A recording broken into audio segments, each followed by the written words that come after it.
As the university is celebrating its 125th anniversary, I'm just honored to kick off our 22nd annual Spring Henry George Lecture. This lecture is going to go for about an hour and 15 minutes. Dr. Deaton will speak for about 1 hour, 5 minutes, and 10-15 minutes will be allowed for questions from the audience. So if you have any questions, please hold them till the very end.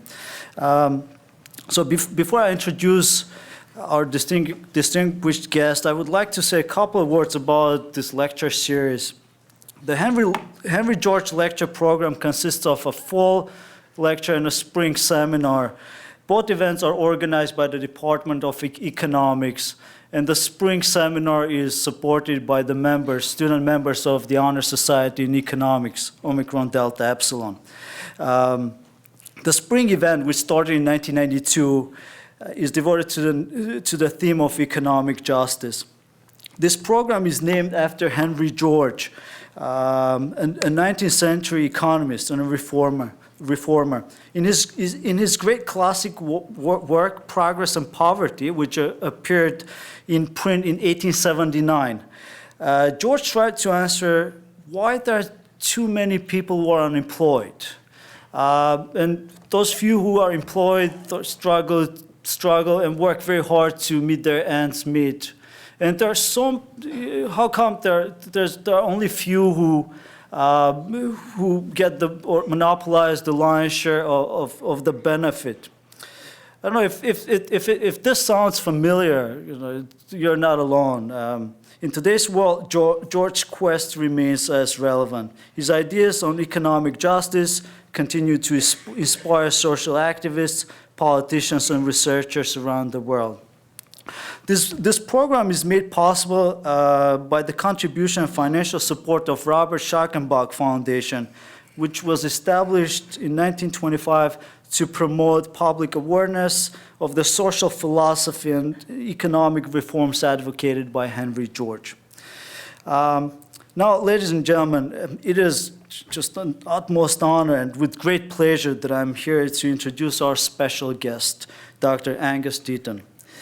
Dr. Deaton is a leading economist and a Dwight D. Eisenhower Professor of International Affairs and Professor of Economics and International Affairs at the Woodrow Wilson School and the Economics Department at Princeton University.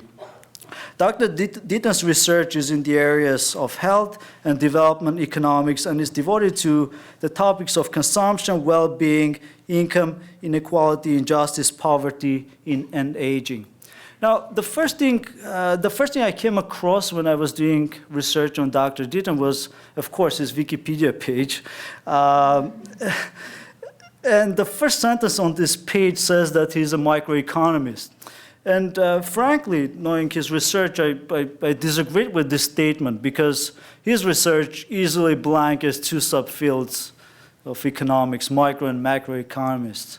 And it's also, by the same token, very hard for me to say whether he's an empiricist or a theorist. He's one of those few erudite economists who made significant contributions in both areas. Professor Deaton's ideas page reveals that he currently has 79 published articles, 15 chapters, and 5 books. And I'm hearing another one is coming out, right? So count it 6. The same page discloses that he's easily ranked in the top 1% of published economists according to a wide range of criteria.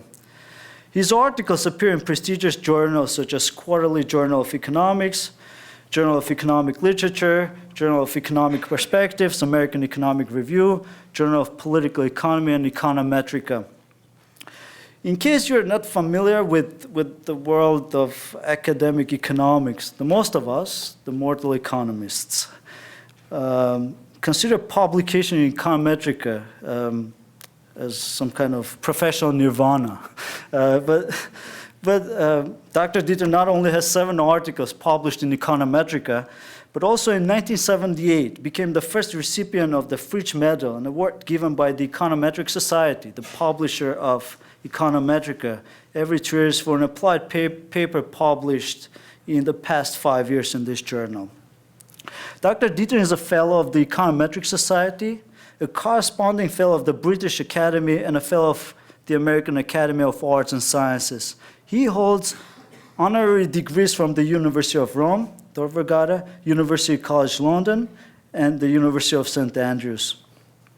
In 2007, he was elected president of the American Economic Association. More recently, in 2011, he won the prestigious BBVA Foundation Frontiers of Knowledge Award of Economics, Finance and Management for his fundamental contributions to the theory of consumption, saving, and the measurement of economic well-being. Today's topic, the topic of today's lecture is the pursuit of happiness.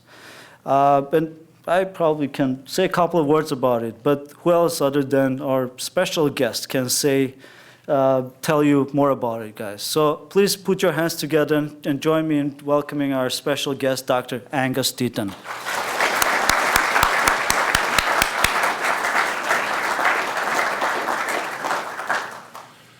Thank you very much, Aram, for that wonderful introduction. Oh, it's the mouse I need. Okay, I got it.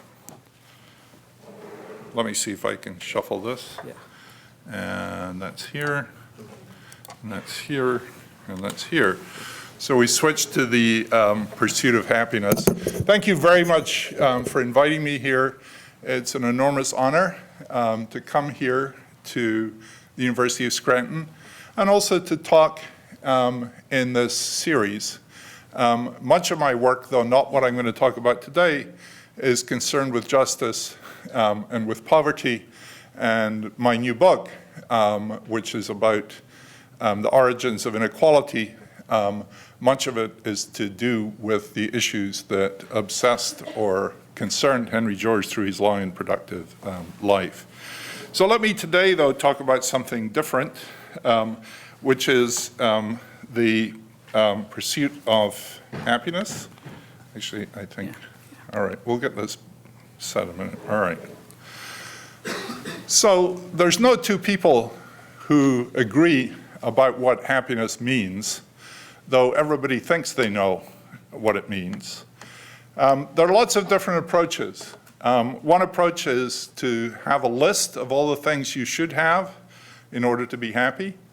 Other people, utilitarians, think happiness is to do with satisfying your preferences, or mental states is another approach, just how you feel at the moment. There's really been a great recent interest in all of these, including the mental states, and in collecting data on how people feel their lives are going in various respects. This has led to the economics of happiness. There's also been a big resurgence in the interest in happiness among psychologists and philosophers.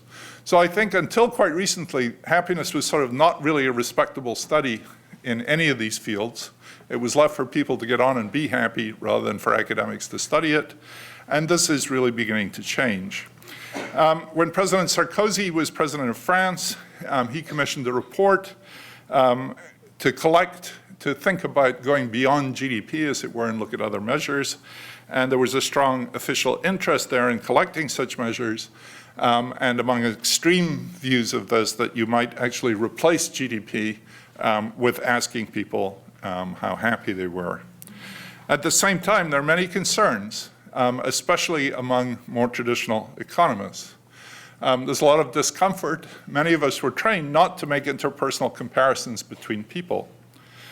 Many people don't like utility or utilitarianism, except for the indifference curves that you learn in a class.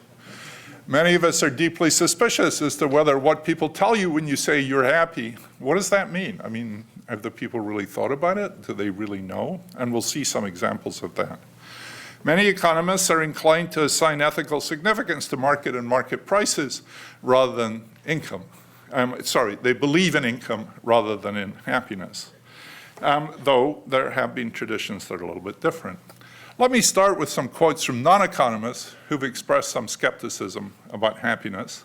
My favorite is by Flaubert, who said to be stupid, selfish, and to have good health are the three requirements for happiness. though if stupidity is lacking, all is lost.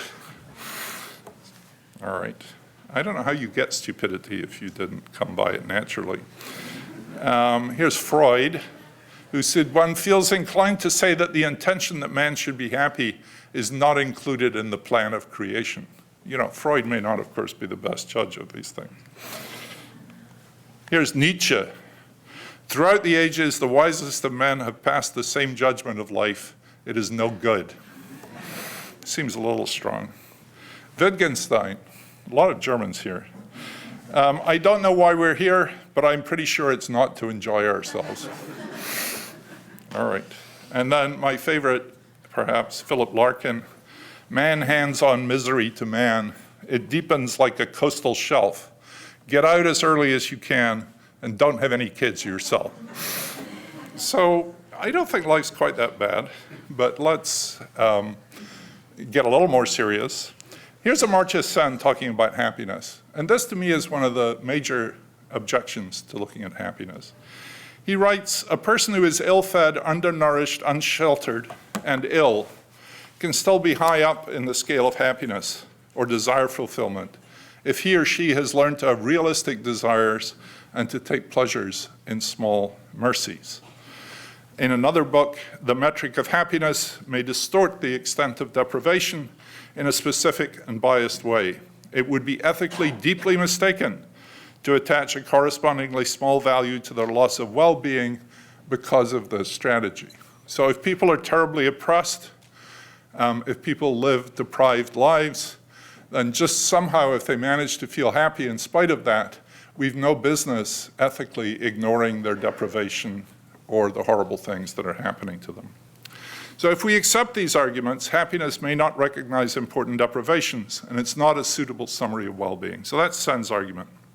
He does, however, agree that happiness is good in itself. It's better to be happy than to be sad, but there are lots of other things in life that matter as well as being happy. So for instance, we would trade in happiness for other important things in our lives, like the well-being of our kids, for example. In Sen's view, well-being comes from functionings of which happiness is one, and this set of possible functions defines what he calls capabilities, and according to Sen and to Martha Nussbaum, you should measure well-being through measuring those capabilities, looking at, say, income, looking at health, looking at education, and perhaps self-reported well-being or happiness on top of that. But self-reported well-being has no special place, and it's certainly not the total. So from his latest book, The Idea of Justice, Sen writes, the central issue is not the significance of happiness, but the alleged insignificance of everything else. And if that were true, I think one would have to agree with that. I find these arguments very compelling. The issue, of course, is whether people who are deprived actually do manage to find happiness or not. And I'm going to show you some empirical evidence on that. Now, empirical evidence cannot settle these matters, but it's certainly relevant. So what are the correlates of self-reported well-being measures? This might throw up interesting substantive findings or show that they're seriously flawed.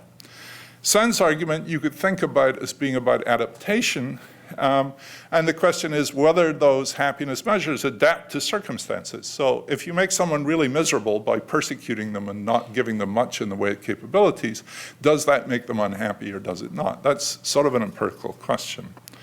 So I agree with Sen that if adaptation is really important, then we certainly should not be using these things as well-being measures. But it's an important empirical issue. Here's Richard Layard on the counterattack. He says, in fact, if people did not like being poor and oppressed, would we worry about poverty and oppression? And he thinks that liking and being happiness is all that's really important. He says, but they do dislike it. American slaves wanted their freedom not because it would give them higher incomes, but because of the humiliation of being a slave. Slavery offended their feelings, and that is why slavery is wrong. So everything reduces to your feelings.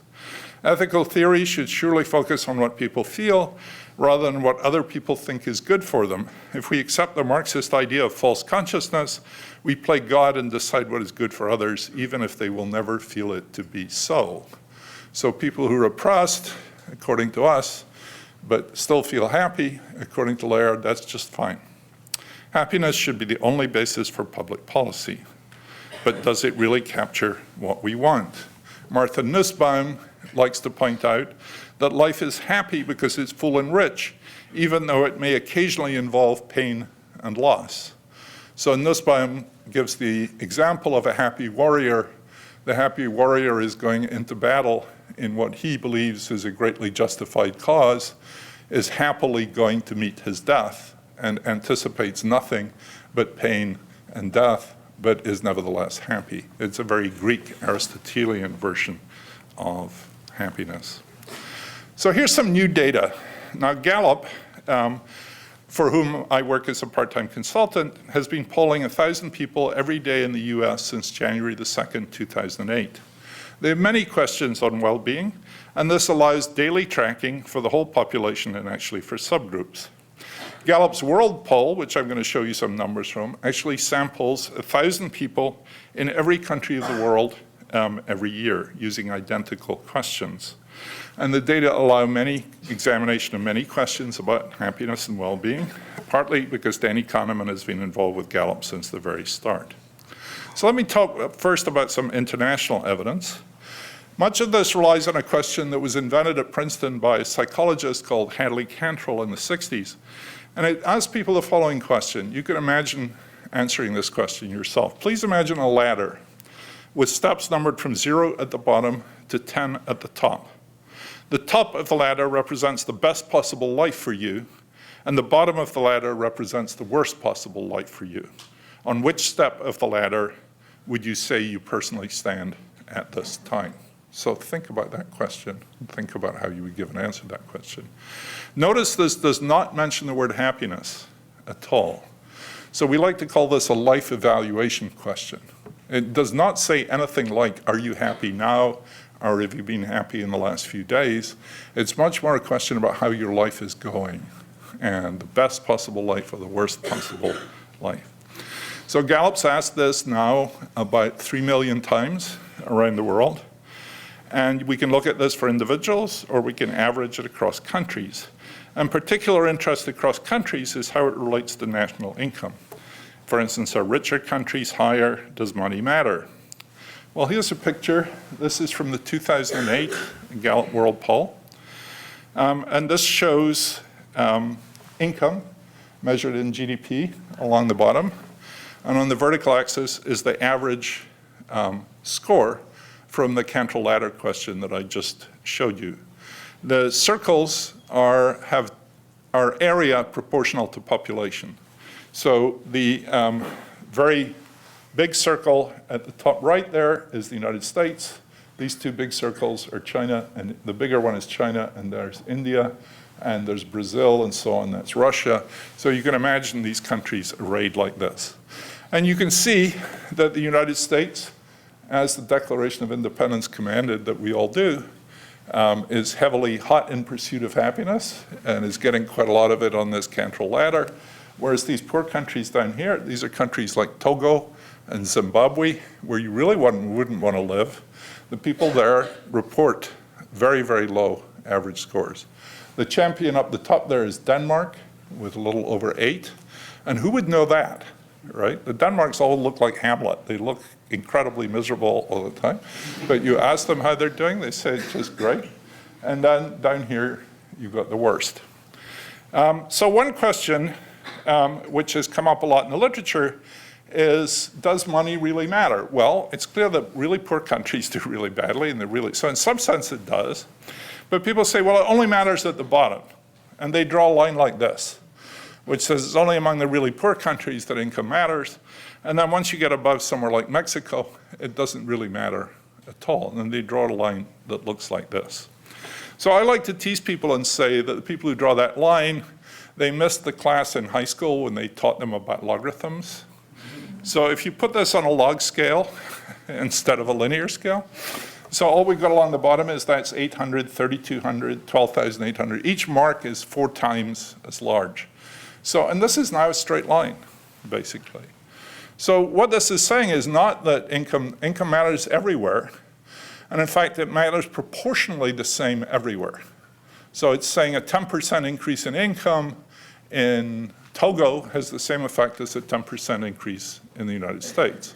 Now, of course, a 10% increase in the United States is a huge amount more money than a 10% increase in Togo. So there is diminishing marginal utility to money, if you like to think about it that way, but it's basically along a logarithmic curve. And money seems to matter everywhere, even among the rich countries. So I'm not someone that believes that money doesn't matter. So if this is your measure of happiness, if the Cantrell ladder is your measure, then Amartya Sen is sort of wrong, because it turns out that people who are really in awful places know they're in awful places and are really unhappy about it, whereas people who are in really rich places know they're in really rich places and they're pretty happy about it. Here's some of the countries here. You can see Denmark winning the chase up there. Sierra Leone and Togo. It actually wasn't Zimbabwe, it was Sierra Leone and Togo. Zimbabwe's only not on this picture because during the hyperinflations in the few years ago, you couldn't measure its GDP, though I can tell you they're really very miserable. They have low. The other thing that comes out of this, look at China is much less happy than India. The Eastern countries, Korea, Japan, Hong Kong, tend not to do all that well relative to their income levels. And I suspect that's got something to do with reporting styles in different countries. You know, where I grew up in Scotland, if you asked me if I were happy, I would never say yes, because happiness in Scotland is regarded as a deep moral failing, and certainly not something you would ever admit to. It means you're going straight to hell in a sort of Calvinist place like Scotland. And China and Eastern countries seem to be somewhat similar. People are not ready to claim that they're really very happy, even if they're doing fine. Latin American countries, on the other hand, are all too eager to say their life is going great, even when their income levels are not so great. Another set of places that really do badly are the former Soviet Union countries, Eastern European countries. And I think there, we've looked at that in some more detail, and what you're really looking at there is the elderly people are incredibly miserable in those countries because they've lost all the meaning in their lives that they had under the former system. Many of them have lost their health care and even their pensions. And their kids are all in graduate school in the United States and are having a great time, which they couldn't have done before. All right, so there's still continuing debates. Few people continue to hold to the no relation among rich countries position. There's very strong anti-materialism outside of economics, at least. I don't think anyone argues that money doesn't matter in poor places. And the big argument now is over what's called the Easterland paradox, which is whether countries will get happier with economic growth. And that's really still largely unresolved, I think. Let me talk now a little bit about the types of well-being. And I want to make this distinction, which is due to Danny Kahneman, that we use the word happiness very loosely. And also, happiness sells books and publishes articles. So we all put happiness in our titles because, you know, people come to lectures called The Pursuit of Happiness, whereas if I called this lecture, you know, is well-being logarithmic in income, I think most of you would have been sensible enough to go and enjoy the sunshine outside. But Kahneman makes this distinction that he calls living life versus thinking about life. And one is what he calls experiential well-being versus cognitive evaluation. So you want to think of the latter as a life evaluation measure. You're asked to think about how your life is going. You have to think about it because you don't just carry around in your head the time a little meter that says how my life is going. You know, you think for a minute and say, here's how my life is going. A cognitive evaluation of how your life is going. And that's to be contrasted with what you might think of as happiness proper, which is like, what's your mood right now? What's your emotion? Are you angry? Are you bored? Are you happy? Are you enjoying yourself? All of those sort of things, which are the texture of everyday life, the sort of emotions that make up our life. So one way those are done is you give people beepers or cell phones, which beep randomly. And then when they go off, there's a little screen saying, which of these things are you feeling right now? And you check the box. That's called ecological momentary assessment. Or you can ask people, did you experience a lot of happiness yesterday? Did you experience a lot of anger yesterday? And those questions turn out to be pretty well, and I'm going to show you some of those. So here are some pictures. These are days of the week.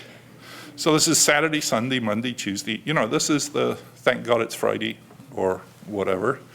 And you can look at this on this. So if you look at smiling and enjoyment, they're higher on Saturdays and Sundays. Isn't that nice?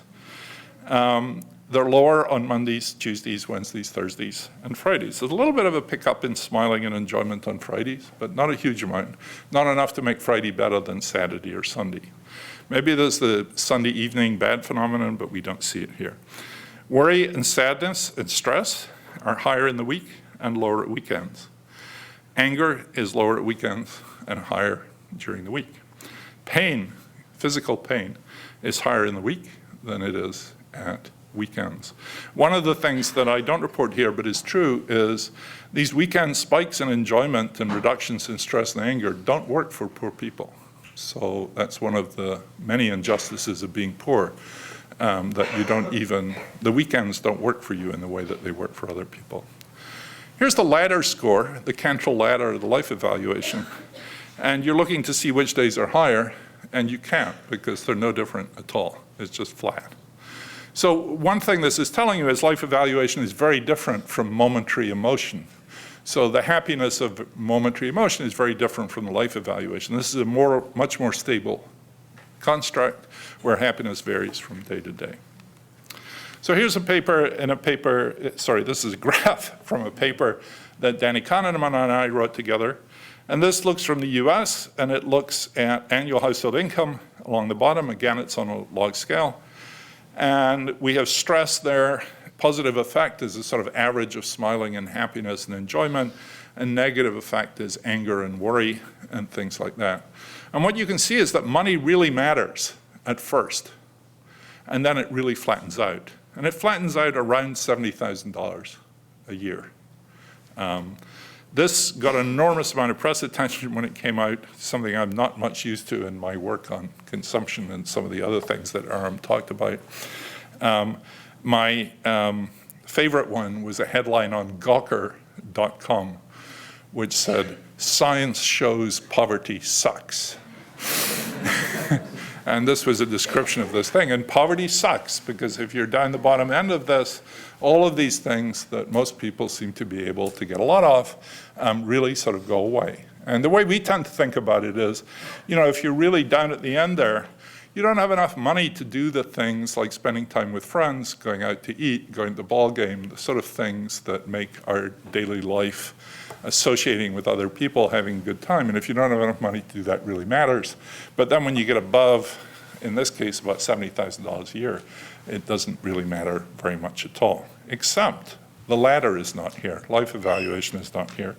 And if you look at life evaluation, it just keeps on going up with income. So money matters much more for life evaluation than it matters for emotions. And that helps us deal with some of the Sun type issues too.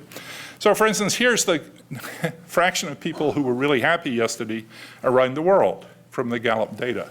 Don't pay too much attention to the dotted line, which is, I sort of regretted making that fanciful freehand drawing, because there's really not that much difference across countries. I mean, what this is picking up is there's some really miserable places down here and some really happy people. Look at the United States, we really do champion on happiness. So, you know, when the Declaration of Independence talked about the pursuit of happiness, it was talking about happiness, not life evaluation, because we're way better at happiness than we are at life evaluation. But what you see here is that there's not that much difference across countries. And many poor countries on the left here actually do pretty well in generating quite a lot of happiness. I mean, it's true down here in Togo, they're not doing so good, but up here, there are lots of quite poor places that are doing okay. And you know, now the Danes reveal their true colors. You know, the Danes really don't do very well on happiness. Look how the world does by and large. I mean, this is a big number. There's like 70% of people around the world who say they experienced a lot of happiness yesterday. I mean, the world is sort of a happy place. Less so in Denmark, where it's like 42%, or in Italy, where they're really pretty unhappy too. I like to tease my friend Peter Singer, who's a utilitarian and argues for foreign aid, that the Nepalese and Vietnamese who are up here somewhere should be giving money to the Danes and the Italians as foreign aid because they're so miserable. Here's worry. I think it's right to be worried if you live in Iraq or in Algeria or in Togo.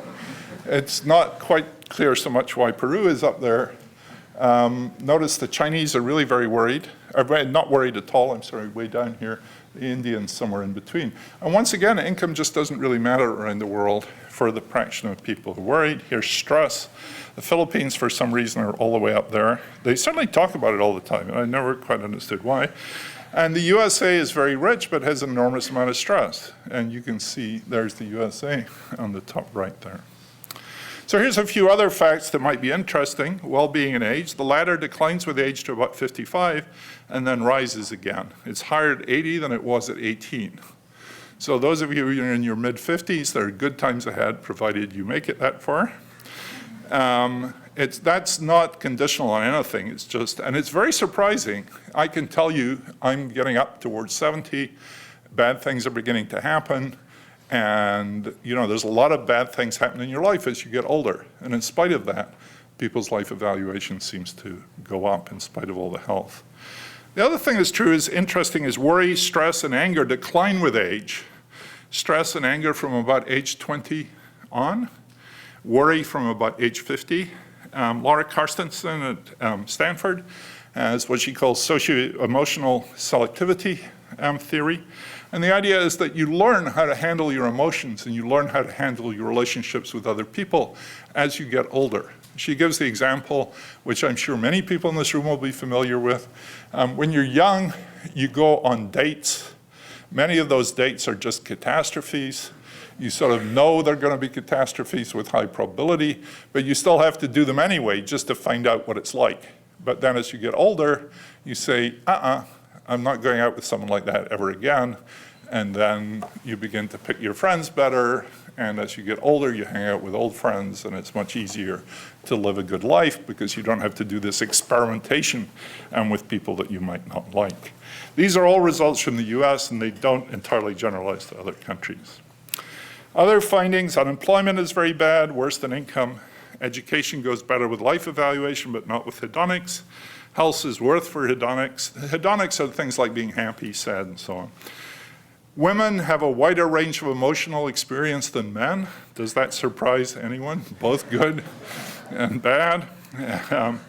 The things that really make us happy are marital status, friends. Loneliness makes us very unhappy, especially for hedonics. Religion is really good for people. Talking here at a Jesuit university, religious people do much better on almost all of these outcomes. This is a question which asks people whether religion is really important in their lives or not, and people who say yes to that do better on almost everything. But places where people say that don't do better. You can think across the United States, the parts of the United States that are very religious, many places in the South, are the places where murder rates, death rates, all sorts of social pathologies are higher. We don't understand why those two things should be true at the same time. But on the individual data, religiosity is a very powerful force for good for people. Still, we don't quite know what to make of all these. Should economic policy change as a result of knowing these results? Should we pay more attention to unemployment and less to income? Should we be looking at life evaluation, or should we be looking at hedonics? So the last third of what I'm going to talk about is about well-being over the financial crisis. So a lot of us are interested, and the Sarkozy Commission was interested, and governments are interested. David Cameron in Britain has become very interested in whether we should be tracking well-being as the economy changes, rather than tracking the familiar things like GDP or unemployment. Not that he's going to give up doing those things, but he thinks looking at well-being might be a really good idea. It's something that really matters to people. So here is the Gallup daily poll, and I'll explain a little bit what this is. I stopped this in January 11, since not too much happens after that. And this is the average ladder on the left-hand side here. So you can see, as before, people usually give a score of around 7 on this ladder. The dates are along the bottom. These have smoothed out, because if you just plot the daily figures, it looks like an EKG graph, where there's just a big band, a fuzzy band across your screen. So these are like 31-day moving averages. So just to smooth things out so you can see what's going on here. The blue line is for people over 65, and the red line is for everyone taken together. The blue line just shows that people over 65 give higher ladder ratings than people in the population as a whole. So I'm not going to pay much attention to that anymore. These things are, for my purpose, tell very similar stories here. So let's track this along, and you can see what happened. Starting in January 08, this measure is going steadily south. People are getting much less content with their lives. And then there's a huge drop on the day that Lehman Brothers collapsed. Great financial crisis. Everybody's saying the world is coming to an end, and there's a huge drop in life evaluation. So then we go down a little bit more. It goes up a little bit after that, but then goes down a little bit more. And there's a huge drop on election day. That was the day that President Obama was elected for his first term. Now that's very odd when you think about it. And I spent a lot of time thinking about this. The election at that point was not a surprise. The last election was sort of a surprise to many people. But the first time that Obama was elected was not a surprise at all. So why should there be a sudden drop in well-being? Maybe people thought, oh my God, look what we've done. We've elected a black president. But that wasn't true. I mean, people were really happy about it, I think, by and large. So then if you track a little further, there's a huge spike on Inauguration Day. Okay? So that was great. I think everybody was really happy on Inauguration Day, even people who had not voted for Obama. Wonderful celebrations, first black president, his gorgeous wife, dancing in the streets, all the rest of it. So that seemed right. But what about this guy? So this is in May, or maybe it's April the 6th, I think, 2009. So now, one of the nice things you can do with Wikipedia is, other than look me up, and find out false things about me. I'm not one of these people who writes my own Wikipedia pages. But anyway, Wikipedia actually has a list of what happened on every day and has sort of culled the newspapers. So this is just terrific. You can go back and say, what happened on April 6, 2009? And why would people in America suddenly get really happy on that day? Well, there was an earthquake in Italy that day. This seems like a not very good reason for Americans to get really happy, the Aquila earthquake. There was someone, I think her name is Carrie Underwood. Does that mean anything? Someone who won, I don't know anything about these things, someone who was like an American Idol winner or something, and she got to the top of the charts that day. It didn't make me very happy, but no doubt it made a lot of other people very happy. And the only other big event on that day was the defense budget was released, which maybe had defense contractors dancing in the street, but probably not everybody else. So that's just a total mystery. It doesn't make any sense at all. And in fact, what is happening is something that's really actually quite important, not so much about the world, but about the way these data are collected. So the red line here is the same question that you saw before. But what happened here is that this survey that Gallup uses every evening is the same survey they use for their polling information. So 2008, as I just said, was an election year. So all during 2008 on their daily polls, they were saying, who are you going to vote for? Or before that, they were saying, do you prefer Obama to Hillary Clinton in the primaries, and all those sort of questions. And there were also general questions about how do you think Congress is doing? What do you think of the direction in America is going? Do you approve of that or do you not approve of that? Those are very important questions to Gallup, because Gallup, if you ask most people about Gallup, these political questions are what they know about it. It's election tracking and so on. So they ask those first in their surveys. When they're not asking those questions, the latter question is the first question on the survey. So nothing happens before that affects that question. But they want nothing to affect these political questions. So they ask these political questions. So then around the time when I was seeing that strange April thing for the first time, Gallup, who are a very, very good organization about this thing, began to wonder about whether something was going wrong. So what they did was they split their sample randomly, and half the people got asked the political questions, and the other half of the people didn't get asked the political questions at all. And they didn't know about this until early January 2009.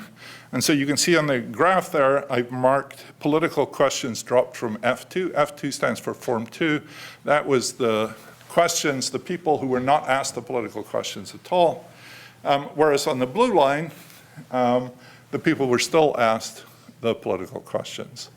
And it turns out that if you look at the shaded band there, by comparing the blue line and the red line, the only difference between those two is that the people who answered the blue line were asked the political questions first, and the people who were asked the red line were not asked any political questions. So people hate the political questions so much that when you ask them immediately afterwards how their life is going, they say their life sucks.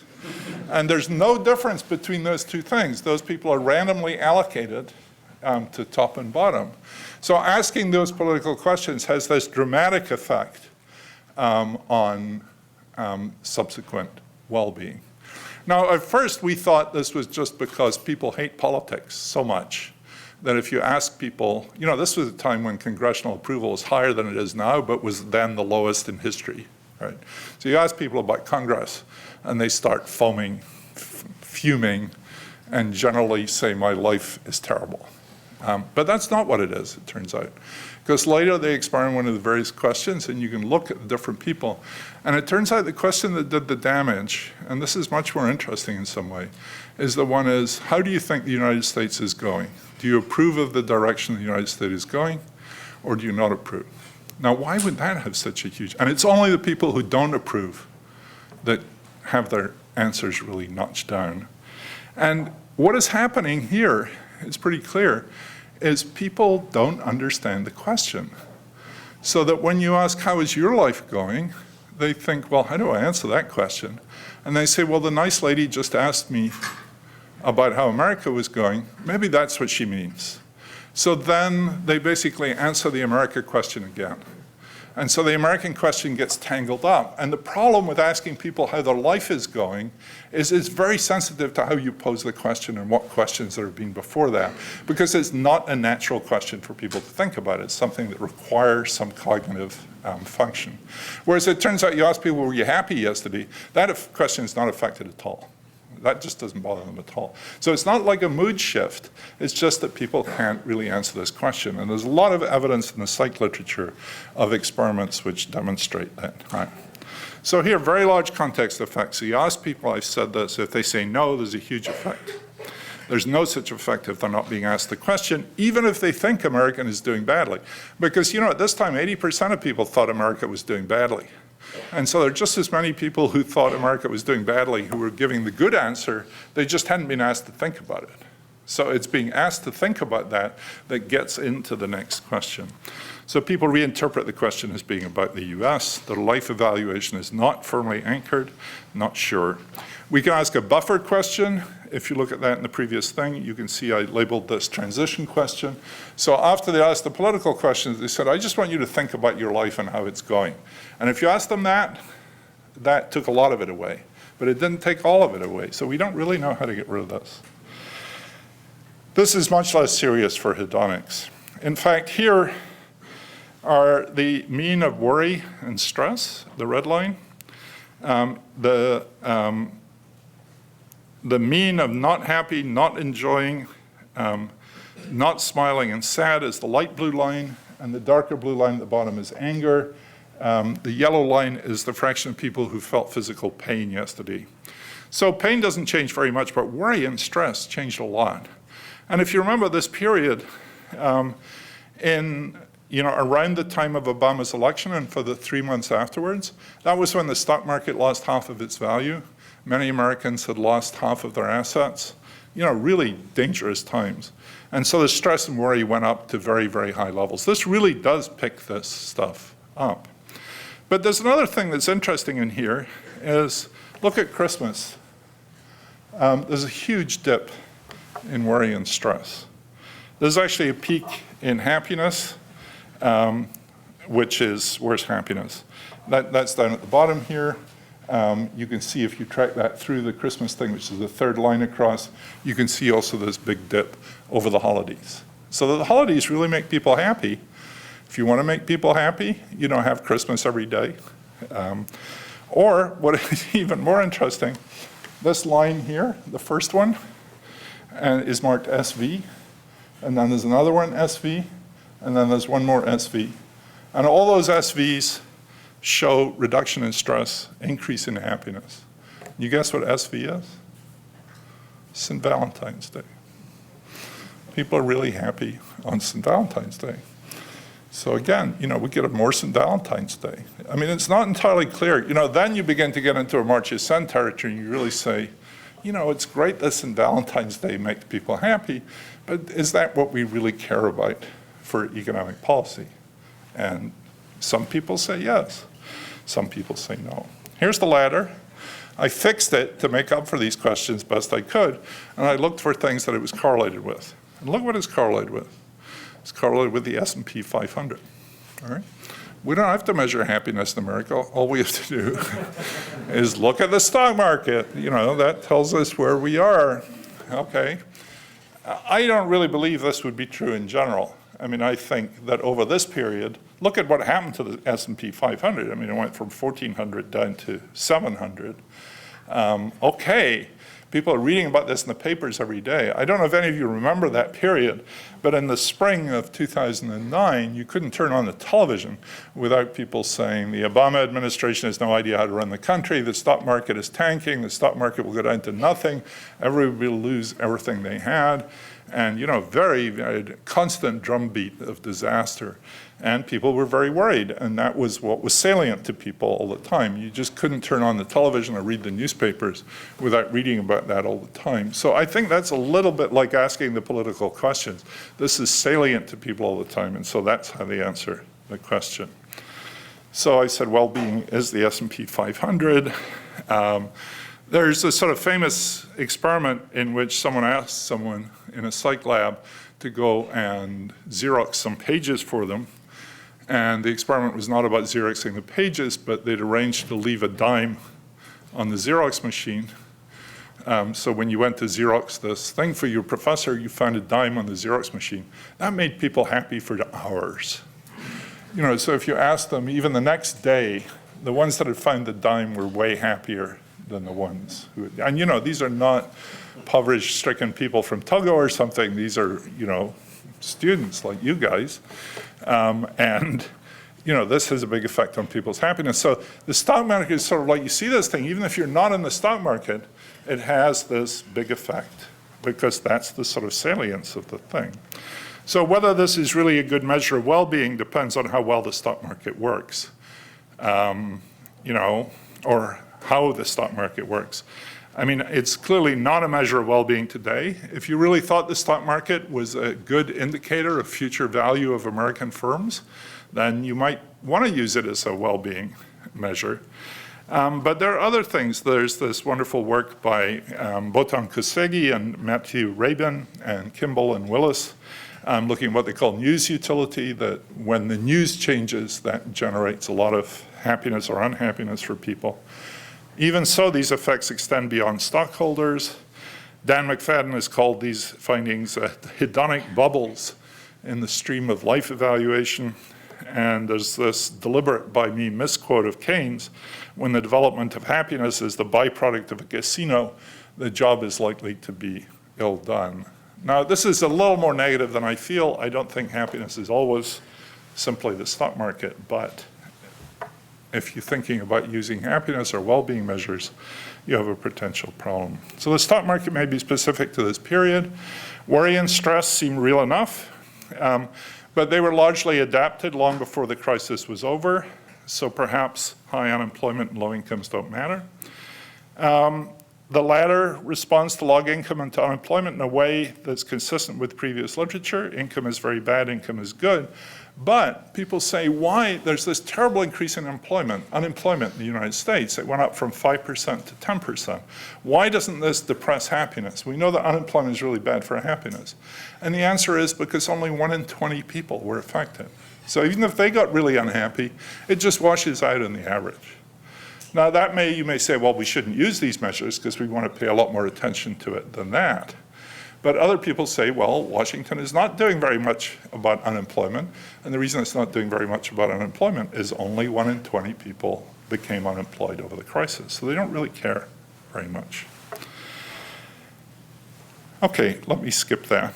So just to finish up, how useful is it? Can economics and policy do without utility? It seems quite useful across different groups or in the cross-section. It's interesting to look at a happiness map of the United States, for instance. The happiness regions are all down the Rocky Mountains, where almost no one lives, which is sort of a little bit odd in itself. Of course, now that I've told you that, maybe you'll all head for Montana. So some of that is useful, but the macro policy, to me, should be sensitive to the unhappiness and worry and stress that come with fluctuations. And macro policymakers are not taking that into account. They're not taking the emotional consequences of macro policy. I think there are good reasons to worry about the usefulness for macroeconomic tracking, the sensitivity to the stock market, the sensitivity to the questionnaire designs. Signals could easily get lost. Put it this way, you miss the bread for the circuses. You know, the old Marxist quote about bread and circuses. I mean, it's sort of like, you know, if you give people enough circuses, it's like giving them Valentine's Day every day, and you make them happy, but you're not doing anything for their underlying conditions.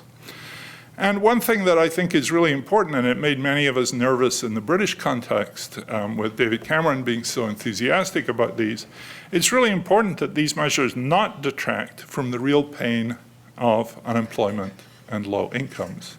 So, you know, you'd worry about conservative politicians saying, okay, austerity is causing lots of unemployment, but it's not having much effect on well-being, and it's well-being that matters. And this brings us back to the Amartya Sen quote, you know, just because somehow people adapt to it doesn't mean that it's not real.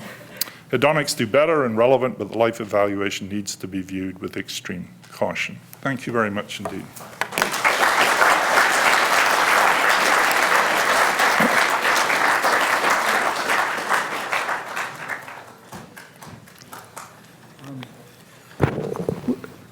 We have about 10 minutes to take questions, so please, if you have a question, please raise your hand and we'll fetch you the mic. We have lots of microphones. Yeah.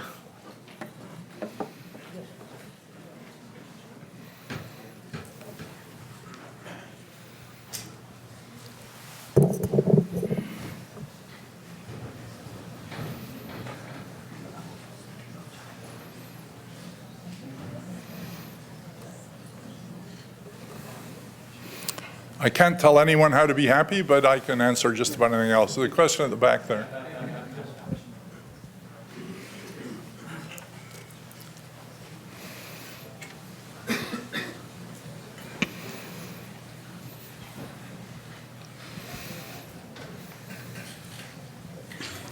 Have you looked at any of the effects of relationships on happiness? Yeah.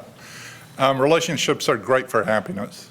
Of course, you don't know for sure whether it's happy people, you know, whether it's relationships that bring happiness or happy people find it easier to form relationships, and I'm sure there's some of the latter too. But one of the consistent things that comes out of all of this work is that people are really hedonically happy. They really like spending time with their friends. It doesn't, you know, it doesn't, nothing is sort of better than that. It's not entirely clear that spending time with your kids is the same. There's a very mixed literature there. It turns out that having kids brings lots of joys and lots of pain. And so you get this sort of enhanced emotional life if you're a parent. You get lots of really bad things and lots of really good things, but it doesn't seem to have much effect on your life evaluation. But social relations are very, very important. Absence of social relationships are very, very bad for people. Bob Putnam at Harvard, who has a terrific book called American Grace about religion in America, has evidence that not only are friends very good for you, but friends that you meet at church are way better for you than even ordinary friends. And that's sort of an interesting finding. He thinks that's one of the ways in which religion might operate to make people's lives better.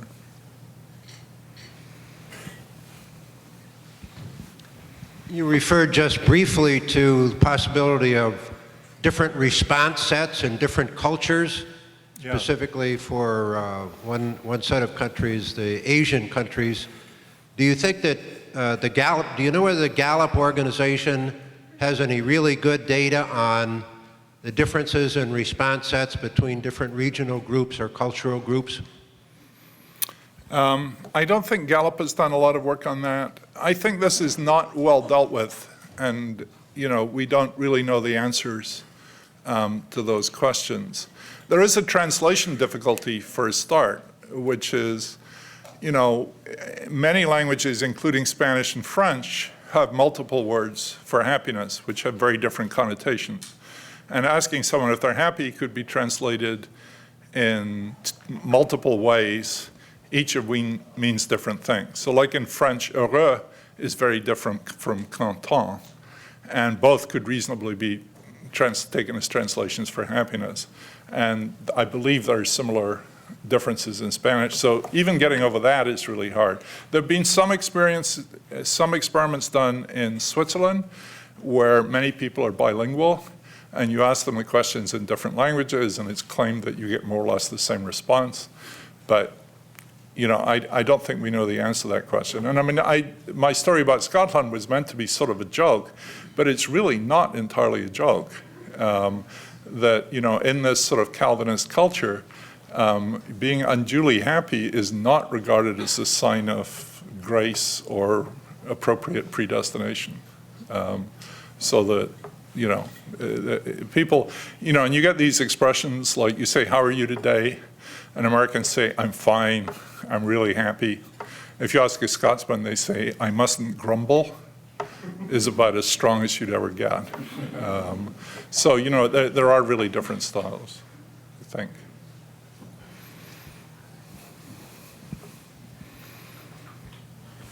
Hello, thank you. Two questions. The first one, I was intrigued by the sort of a spot where you had asking questions, how people felt about the Obama administration and so on. Do you have research in terms of, does it carry across political ideology, far left, far right? And then the second question is, you had a slide that showed Iraq versus Djibouti. And some of those conditions, the conditions in Djibouti are somewhat similar to the conditions in Iraq, and yet on that particular spectrum, there were diametrically opposite levels of happiness. Yeah. Could you explain that discrepancy? I can't explain it at all. We do have Djibouti in there, and they look very different. And there is obviously a temptation to look at these pictures and pick out the ones you can tell a story about and conveniently ignore the other ones. So I plead guilty to that. I have a couple of things to say about the political spectrum and Obama, which are really, I think, quite interesting things we found. Conservatives are way happier than Democrats. Evangelical conservatives are happier than conservatives. And I haven't done this myself, but I'm told that evangelical conservatives who own guns are happier than those who don't own guns. So the gun-toting group of evangelical conservatives are among the happiest people in America, which is good. You wouldn't really want them to be unhappy, it would seem like a good thing. I don't think we've investigated exactly, because the main question, in the data set I work with, I don't have the political affiliation all the time. The other thing you want to be aware of is the political affiliation changes all the time. So it's not like asking people whether they're male or female. So like after Obama was elected, a lot of people like Karl Rove used to say, other presidents were quite popular among Republicans, and he's very unpopular among Republicans, implying he's a bad president. But of course, what happened was after Obama was elected, for some months, there were no Republicans, and they were just very, very hardline Republicans. And so it was the selection effect, not the thing. So it's hard to answer those questions. But I'll tell you one thing, which we're working on now, which is really quite interesting. there's a question which says, how do you think President X is doing his job? Which, of course, for the last 5 years has been President Obama. And if people, the effect of that question, and then you ask the latter question afterwards, if people are asked about Obama's performance, that has a big positive effect for African Americans and a smaller negative effect for non-African Americans. And so that actually changes the well-being rankings between African Americans and whites. So you can have, this is another example of these context effects. You know, if you ask another question before, it's going to mess up the next questions.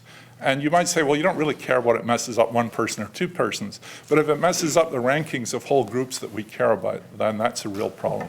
And I think it does. So that's something we're working on and we haven't written up yet. There's a question down here.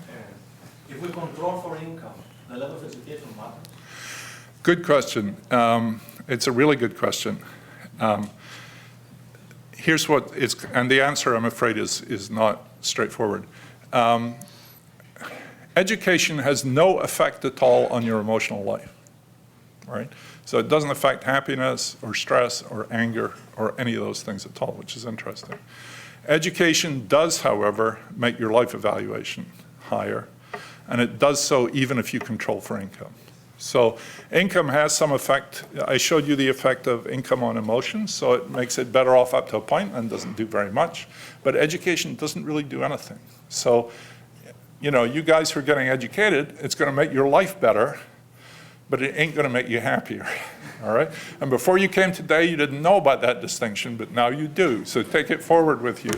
And I mean, I think it's worth having your life better, but you can't expect it to improve your emotional lives. Your emotional lives depend on things like your friends, you know, enjoying yourself, all these sort of things, and you don't really need education to do those things. In fact, it may just educate you to, well, no, I'm not going to say that. It doesn't make you worse. Yeah. Yeah. Out of respect to your lecture, but I wonder if you're really talking about happiness. You know, sometimes it sounds like you're talking about approving or having pleasure in, but I wonder if happiness really goes up and down so much, you know, with your graphs and with, you know, daily events. Yeah. I think happiness may well be something much more that is acquired over a lifetime of thinking and reflection, and I think education does that to happiness. But perhaps we're talking about different definitions, and maybe we really didn't define happiness. Yeah, yeah. I think there are many. I'm very sympathetic to that view, and you know, and I think many religions know a lot more about happiness than social scientists know about happiness, and you know, a blanket word like happiness is not really very useful. And I mean, we've parsed it to some extent here. And you know, this major distinction we've been working on, which is between how your life is going, and I think that's enormously useful. And sometimes how your life is going has some of those elements in it. I mean, let me give you an example. You might be, you know, as I did 10 years ago, my father died almost the age of 90. My father had been very, very poor and had, by his own efforts and by religion, was very important in his life, brought himself to a really good place. And I was very, very sad when my father died. Those were not happy days, but it did nothing to my life evaluation. And celebrating his life, as we often say at funerals, but don't always mean, was to me very real. So I think that's a case where life evaluation, in a sort of proper sense. Some people talk about eudaimonics, which I haven't really talked about here, which is closer to life evaluation than it is to hedonics. I think these hedonics are the texture of everyday life, meaning, you know, you feel a flash of anger, or you feel, and those are an important part of your day-to-day well-being. But I don't think they're very important in the large scheme of things. And life evaluation is certainly not the only way of looking at these things. So, and also remember that financial crisis is a very extreme event. I mean, you know, not half of Americans, a very large fraction of Americans lost half of everything they had. and many people who'd been securely employed lost their jobs. It's very easy for us, or at least for me, sitting in a place like Princeton, you may see a lot more of it around here than I see of it, to just dismiss the part of the world who are really suffering. Those are the real tests that show that you develop true happiness, is that you can take, because life has those moments. They have, Right. divorce, death, financial crisis. I mean, true happiness is that we can sustain our values and our ethical well-being and, still remain, religious or caring despite, Right. I mean, it's true, but I'm still a little bit worried about what I call the David Cameron problem. I mean, I don't think it entitles politicians to think that they don't have to worry about the effects of their actions just because we're resilient and manage to find happiness during those storms. they have to worry about it more than anything. Yeah, I would have thought. Hi, have you seen happiness having a strong effect on population growth rate with, Russia and the diminishing population, and I think America after World War II had the baby boom? It's a really good question, and I don't know. I mean, there's so many other more important variables that you'd have to parse out first. For instance, if you look around the world, if you look at fertility rates, countries with high fertility rates are way less happy than countries with low fertility rates. But that's simply because high fertility is in Africa and South Asia, where people are enormously poor. So when you control for the income, I don't know what happens. Not very much, I suspect. But I don't really know the answer to that. We don't have the data going back far enough to ask about baby booms and things, but it clearly would be very interesting. Women are a little bit higher life evaluation than men. Just like they report worse health than men through most of their lives, even though they live longer. Women women are much more religious than men, and both men and women get much more religious as they get older. I've investigated a little bit some of the connections between that and fertility, but without much luck.